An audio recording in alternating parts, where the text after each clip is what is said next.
Hey everyone, welcome back to Daily Duo English. I'm Emily. And I'm Ben. Emily, something happened to me this week that got me thinking about today's topic. What happened? I was talking to someone for a few minutes straight, and the whole time they barely said anything back. No sound, no reaction, just an occasional nod. Aw, that's uncomfortable. You start wondering if the person is even listening. Exactly.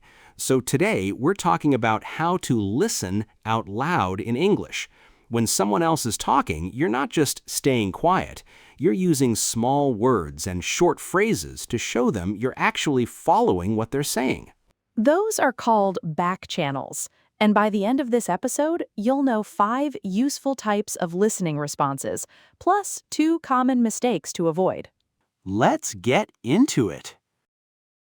Let's start with the simplest type, minimal responses. These are small words that just say, I'm here, keep going. Things like, yeah, right, and okay.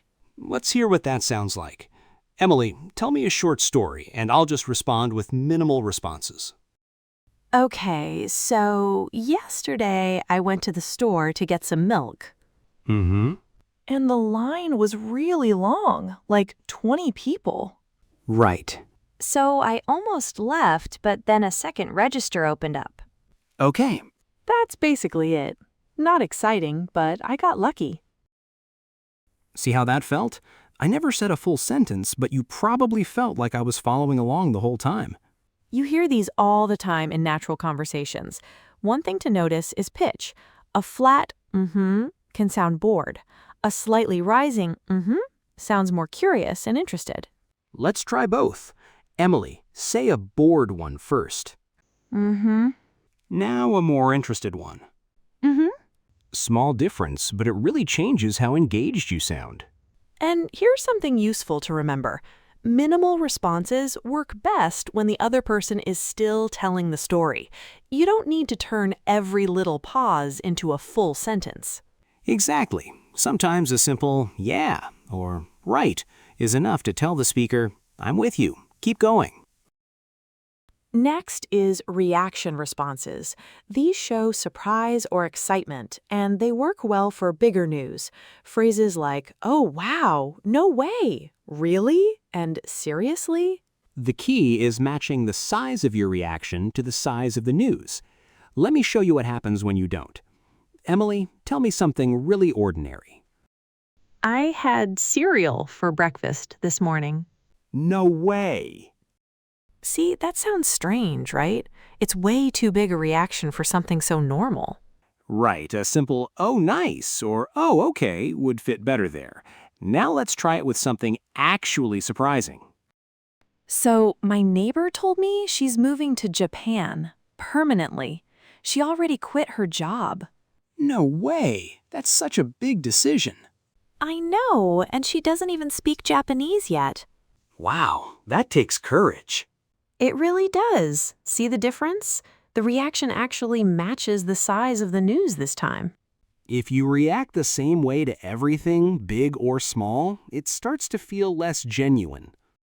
Let's do 2 quick examples, because this is where learners sometimes overreact without realizing it. Okay, first one. Your friend says, I finally finished that report for work. I might say, oh, nice, or maybe, good, you got it done. Right, no way would be too much there. Exactly. Now imagine your friend says, I just found out I won 2 tickets to New York. Then a bigger reaction makes sense. Oh, wow, seriously? That's amazing. So don't just memorize the phrase. Listen to the news first, then choose the size of your reaction. Now let's talk about empathy responses. These are for when someone shares something difficult or emotional. Phrases like, that's rough, I can imagine, and I'm sorry to hear that. Let's hear how that sounds in a real conversation. A few months ago, I had to say goodbye to my dog. He was 15 years old. That's rough. I'm sorry. Thanks. It was really hard. He'd been with me since college. I can imagine. 15 years is a long time together. Yeah, it still feels strange coming home without him. Notice something important here. None of my responses tried to fix anything or give advice. I just let Emily know I was listening and that I understood how she felt. That's the key difference between empathy and advice. Sometimes people just want to be heard, not helped. So in a situation like that, even something as simple as "that's rough, I can imagine," or "I'm sorry to hear that," can be enough. And you don't always need a perfect response. Learners sometimes get nervous because they think they have to say something deep or helpful. But you really don't. A short, sincere response is often better than a long answer that changes the subject or starts giving advice too quickly. There's one more type that's easy to forget, showing you understand. This isn't about surprise or emotion. It's for regular moments when you just want to show the person that you're following what they're saying. Phrases like "I see," "got it," "that makes sense," and "I get what you mean." For example, imagine a coworker explains a new process to you. So after you submit the form, it goes to your manager first and then to human resources. Got it. That makes sense. Or imagine a friend explains why they're running late. Traffic was terrible, so I had to take a different route. Ah, I see. That explains it. And here's another common situation. Maybe your friend says they don't want to go out tonight because they've had a really long week. I get what you mean. Sometimes you just want a quiet night at home. Exactly. These phrases aren't exciting, but they're useful almost every day, especially in calm, everyday conversations. There's also a small difference between some of them. Got it is especially useful when someone gives you information or instructions. Right. If someone says, "Send me the file before lunch," you can simply say, "Got it." I see often works when you understand something after hearing an explanation. And "that makes sense" is useful when the reason or explanation feels logical to you. I get what you mean is a little more personal. It often shows that you understand someone's idea, feeling, or point of view. You don't need to memorize those differences perfectly. Just start noticing how people use them in real conversations. The last type is follow-up questions. This shows you're not just listening, you're actually interested enough to ask more. The trick is timing. Wait for a natural pause instead of jumping in. Let's hear an example. "Emily, tell me about your weekend." So this weekend, I finally tried that new restaurant downtown, the one with the long line. "Oh, I've heard about that place. How was it?" It was amazing. Honestly, worth the wait. "Nice. What did you order?" The pasta, best decision of my week. See how those questions kept the conversation going without interrupting? "How was it?" and "what did you order?" are simple, but they show I was following the story, not just waiting for my turn to talk. Other useful ones are these. And then what happened? How did that feel? So how did it end? These work in lots of everyday conversations. One more tip here. Your follow-up question should connect to what the person actually said. Right. If I tell you I'd tried a new restaurant, a question like, "What did you order?" makes sense. But suddenly asking about my job would feel like you weren't really following me. That's a simple test.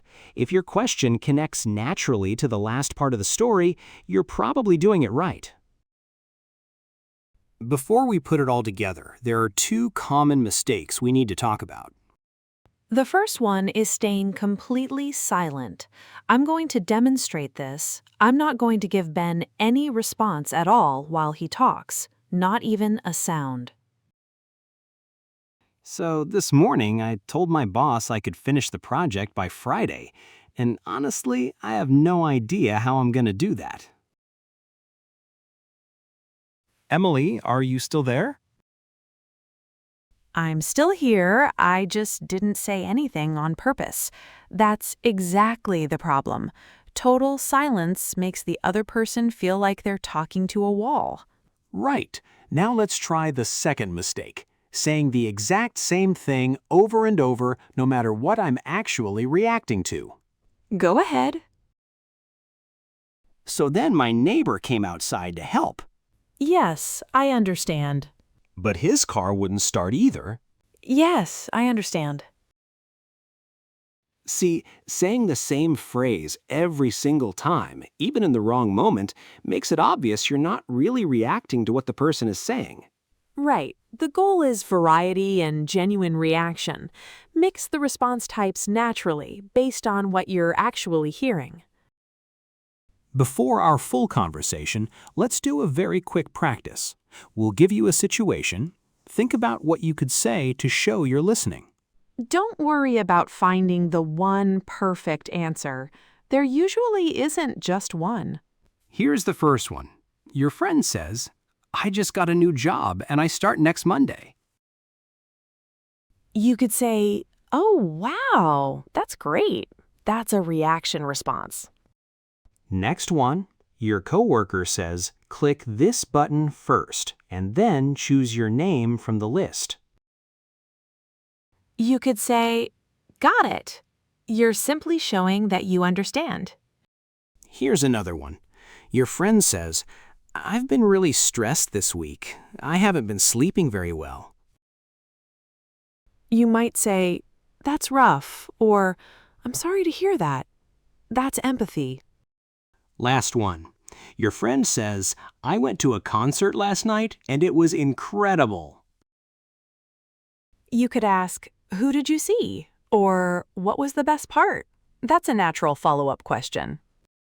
And remember, there are other good answers too. The important thing is choosing something that fits what you just heard. Now let's put everything together with one full conversation. Ben, tell me what happened with your car this morning. My car wouldn't start this morning. Dead battery. Oh no. Yeah, so I called my neighbor and he came over with jumper cables. But it turned out the cables were too short to reach my car. Seriously? Yeah, and by then I was starting to worry I'd be really late for work. That's rough. Yeah, not a great start to the morning. So I ended up calling roadside assistance instead. Got it. So how did it end? They showed up about 20 minutes later and got the car started. I made it to work only about 10 minutes late. Well, that's not too bad after all that. See how those different responses work together? You didn't need a long answer every time. You just reacted to what I was saying. That's really the goal, choosing a response that actually fits what the other person just said. So, to sum up, good listening in English comes down to choosing a response that fits what the other person is actually saying. Sometimes that's a small sound like, or yeah. Sometimes it's a bigger reaction like, no way, or seriously, when the news deserves it. Other times it's empathy, like that's rough, or I can imagine, or just showing you understand with something like got it, or that makes sense. And every once in a while, a simple follow-up question like how did that feel, or what did you do next, keeps the conversation moving. And remember the two things to avoid: staying completely silent and repeating the exact same response over and over like a robot. Mix it up, react honestly, and you'll sound much more engaged in your English conversations. Before we go, pick just one phrase from today's episode, something like, no way, or got it, and try using it in your very next English conversation. Let us know in the comments which one you chose. That's it for today's episode. If this helped you sound more natural, hit like and share it with someone else who's learning English. We'll be back next week with more practical English for real conversations. You don't have to say much to show you're listening. See you next time. Bye, everyone.